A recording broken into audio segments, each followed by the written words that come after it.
Assalamualaikum warahmatullahi wabarakatuh. Ya, selamat pagi untuk semuanya. Untuk anak-anak Ibu yang kelas 12 II, selamat siang untuk hari ini. Hari ini Ibu akan eh, mengajar kalian akuntansi, insya Allah untuk 1 tahun ke depan bersama saya, Siti Ramsyah Aini Ritonga.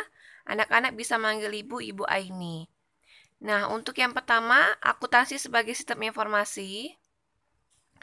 Akuntansi itu ialah sebuah seni. Kenapa seni, Bu? Karena dengan akuntansi, sistem akuntansi yang kita gunakan, pekerjaan kita menjadi lebih mudah. Itu dia seni. Apa-apa saja di akuntansi? Ada mencatat, ya. Mencatat itu gini. uh, Misalnya kita jual beli. Kita mencatat transaksi itu ada di bond ya. Atau kita langsung ke pembukuan. Nah, syarat dalam mencatat itu kita harus sesuai waktunya, sistematis dan historis. Ya, berarti kalau sistematis, mulai dari misalnya mencatat apa, kita jual barang-barang barang-barang bangunan ya, bahan-bahan bangunan, kita catat di buku kita. Ini sekian, harganya sekian, ini catat secara sistematis. Historis itu bagaimana, Bu? Dicatat sesuai dengan waktu transaksinya, itu mencatat. Yang kedua apa? Meringkas dari data mentah transaksi. Nah, dari misalnya bukti-bukti transaksi yang ada kwitansi, bond segala macam kita ringkas. Kita ambil poin-poin pentingnya, itu data mentah. Data mentah transaksi kan dari kwitansi, dari bond. Kita ringkas informasi itu supaya mudah untuk masuk kepada sistem pelaporannya. Yang ketiga adalah laporan keuangan setiap periode. Nah, laporan ini bisa berupa laporan laba rugi, ya. Nanti kita pelajarin. Yang kedua ada laporan arus kas, laporan perubahan modal, dan bahkan laporan posisi keuangan. Itu neraca namanya. Biasanya laporan ini digunakan oleh pengguna sistem informasi akuntansi itu sendiri. Yang keempat adalah menganalisa. Ini sudah kita catat, sudah kita ringkas, kita sudah buat laporannya, maka kita analisa dari sebuah laporannya. Hasil sebuah analisa adalah sebuah kesimpulan. Oh, berarti kesimpulannya periode ini perusahaan kita laba atau untung, atau kesimpulannya perusahaan kita rugi. Nah, dari kesimpulan itu kita bisa mengambil sebuah keputusan atau kebijakan. Nah, ya, kesimpulannya tadi kita laba, maka kita bisa membuat sebuah kebijakan. Contohnya apa? Oh, berarti kita harus mempertahankan sistem perusahaan yang sekarang ini. Seperti itu. Berarti ada 4, mencatat, meringkas, pelaporan, dan menganalisa. Nah, orang yang melakukan atau praktisi dari akuntansi itu disebut sebagai seorang akuntan. Next ya. Nah, tadi ada kan akuntansi sebagai informasi, berarti output dari semua proses mencatat, meringkas, pelaporan adalah informasi atas keadaan perusahaan keuangan perusahaan itu. Siapa pemakai sistem informasi akuntansi? Dibagi menjadi 2 golongan. Yang pertama ada golongan internal. Itu pemilik pastinya. Kalau internal berarti dari dalam perusahaan. Pertama pemilik atau owner. Untuk apa pemilik? Ya jelas lah ya. Misalnya saya punya perusahaan, saya butuh nih laporan keuangannya. Bagaimana melihat investasi, siapa saja investor kita. Apakah kita butuh investor tambahan? Seperti itu. Yang ketiga, kita bisa membandingkan nih pendapatan periode ini dengan pendapatan periode lalu mana yang lebih banyak.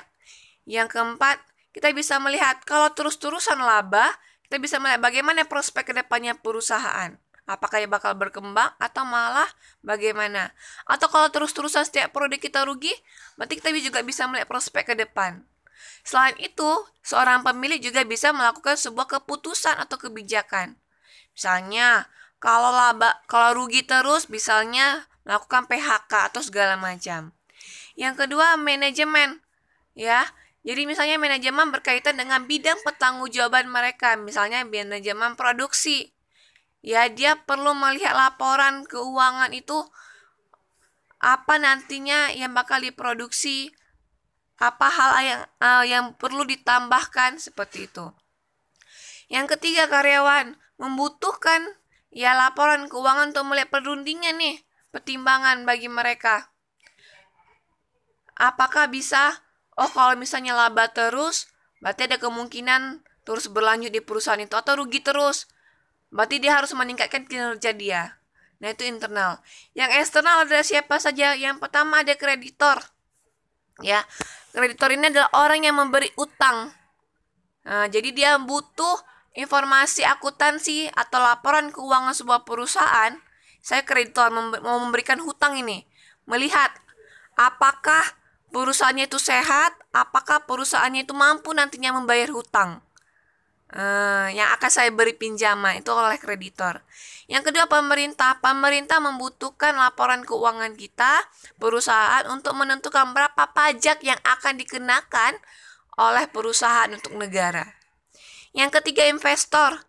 Investor mau melihat nih kesehatan keuangannya, ya, kesehatan keuangan perusahaan supaya nanti mau nggak dia menanam modal di perusahaan itu.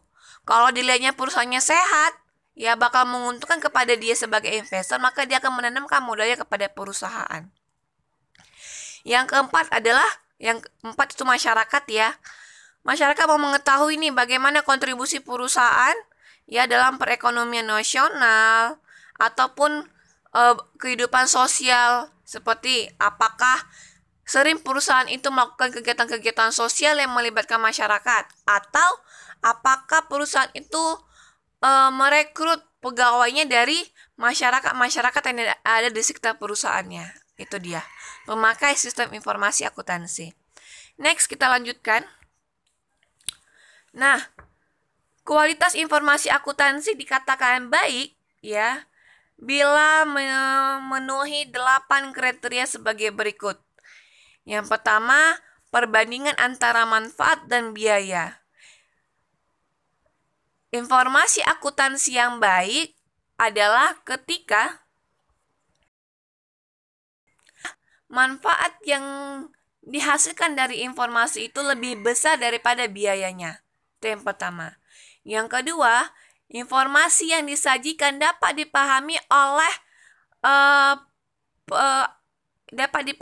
oleh pemakai sistem informasi. Nah, jadi misalnya tadi pemakai sistem informasi siapa? Pemakai informasi akuntansi tadi ada masyarakat. Jangan sampai masyarakat nggak paham nih apa yang dilaporkan. Jadi usahakan laporan atau informasi yang dihasilkan itu sesuai dengan siapa yang akan memakai sistem informasi itu tersebut.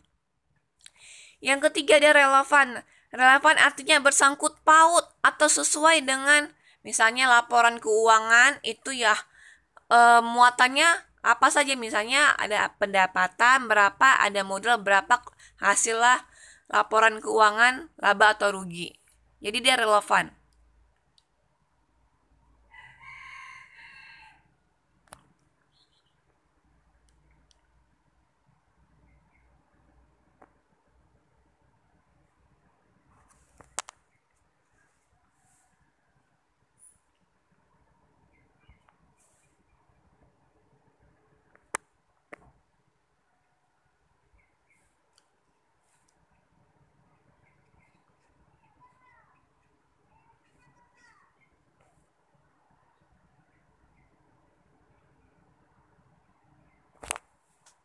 Sebentar ya.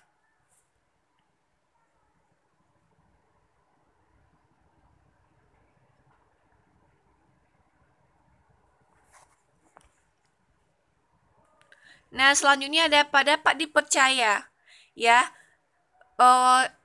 laporan keuangan yang baik adalah itu dapat diuji. Kalau misalnya dilihat dapat diuji kembali, netral, tidak intervensi dari segala pihak, dan tidak ada kecurangan. Datanya itu benar-benar real gitu. Menyajikan data yang sebenarnya. Yang kelima, nilai prediksi. Nah, yang baik adalah ketika kita melihat laporan itu kita bisa memprediksi ke depan perusahaan seperti seperti apa. Nah, yang keenam, umpan balik. Artinya apa? Dari laporan itu bisa diteliti, bisa diprediksi, ya, bisa dikasih pembenaran, bisa dikasih penolakan, gitu. Yang ketujuh, tepat waktu. Nih, sesuai misalnya periodenya diminta periode Januari, maka sebelum Januari atau awal Januari sudah keluar laporannya, tepat waktu dia. Agar apa? Tidak tertunda dalam pengambilan keputusan. Yang kedelapan, dapat dibandingkan dan konsisten. Jadi gini, format akuntansi, sistem akuntansi yang digunakan itu harus sesuai standar akuntansi internasional. Dapat dibandingkan dengan laporan keuangan dari perusahaan lain, gitu. Jadi perbandingannya itu bukan dilihat dari beda sistemnya, tapi memang beda dari keadaan ekonomi perusahaannya. Itu dia. Jadi ada 8 yang menyatakan kualitas sistem informasi dikatakan baik. Nah, selanjutnya ada bidang-bidang akuntansi. Ada pertama, akuntansi keuangan adalah seluruhnya secara umum mengatur keuangan perusahaan. Yang kedua, akuntansi pemeriksaan yang memeriksa hasil keuangan yang dilakukan oleh akuntansi keuangan di audit. Yang ketiga, akuntansi biaya yang berhubungan dengan perusahaan selama satu periode. Yang keempat, akuntansi manajemen. Nah, manajemen menggunakan akuntansi untuk melihat apa-apa saja nantinya pengaturan-pengaturan untuk perusahaan itu sendiri.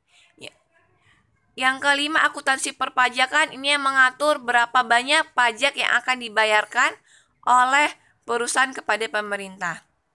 Ada penganggaran, budgeting, berarti periode ke depan perlu berapa anggarannya. Beda ya, keuangan itu mengatur hasil transaksi.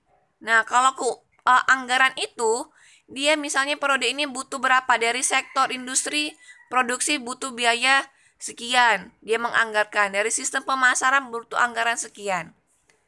Nah, akuntansi pemerintah adalah seorang akuntan yang berhubungan langsung dengan pemerintahan. Begitu juga selanjutnya, akuntansi pendidikan sekarang ini, ya. Jadi akuntansi ini adalah ada menjadi sebuah mata pelajaran, mata kuliah gitu dalam sekolah. Baik, untuk awalnya saya sengaja untuk sebentar, ya, sekitar 10 atau 20 menit saya kepengen tanya jawab aja. Oke, saya buka sesi tanya jawab. Terima kasih. Assalamualaikum warahmatullahi wabarakatuh.